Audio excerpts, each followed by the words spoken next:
பாலையூர் ஊராட்சி காக்கரையான் குளம், அதுக்கு பின்னாடிதான் நம்ம எல்லாரும் நிற்கிறோம்.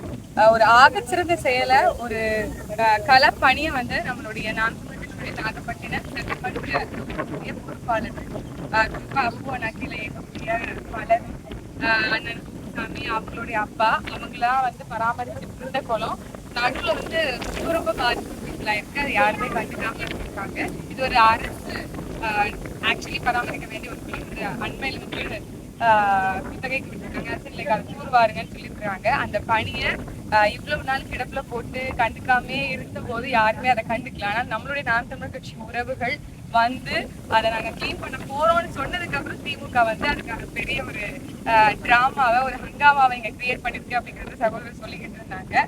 ஆனால் இன்னைக்கு இந்த குளம் இவ்வளவு அழகா தூர் வரப்பட்ட மண் எல்லாத்தையும் வந்து தடுப்பா வந்து மாற்றி திருப்பியும் வந்து மக்களுடைய பயன்பாட்டிற்கு கிட்ட 80 குடும்பங்கள் இதுல வந்து பயன்பெற போகுது அப்படின்னா அதுக்கு முழுக்க காரணம் நாம் தமிழர் கட்சியினுடைய நாகப்பட்டினம் சட்டமன்ற தொகுதியினுடைய பொறுப்பாளர்கள். அவங்களுக்கு என்னுடைய மிகப்பெரிய வாழ்த்துக்கள். அந்த நிகழ்வுல நானும் ஒரு பங்கா இருக்கேன் அப்படிங்கிறது எனக்குமே பெருமை. நான் வந்து அவங்களோட சேர்ந்து வேலை பார்க்க வந்திருக்கிற ஒரு ஆளுதான்.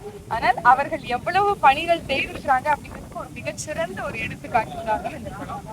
என்னுடைய மனமார்ந்த வாழ்த்துக்கள். இந்த குளம் கட்டாயம் 80 குடும்பங்கள், அங்க இருக்கக்கூடிய எல்லா மக்களுக்கும், குழந்தைகளுக்கு இயற்கை பசுமை பொருளாதாரம் சும்மா சொல்லல, பசுமை இயற்கை விவசாயம் நம்ம சும்மா சொல்லல, அப்படி வந்து காக்கை குருவி எல்லாத்துக்கும் வந்து ஒரு பெனிஃபிஷியலா இருக்கக்கூடிய ஒரு குளம் வந்து பயன்பாட்டுக்கு வரப்போகுது அப்படிங்கும் போது உள்ளபடி ஒரு பெரும் மகிழ்ச்சி. அதுக்கு எல்லாருக்குமே ஒரு புரட்சிகர வாழ்த்துக்கள்.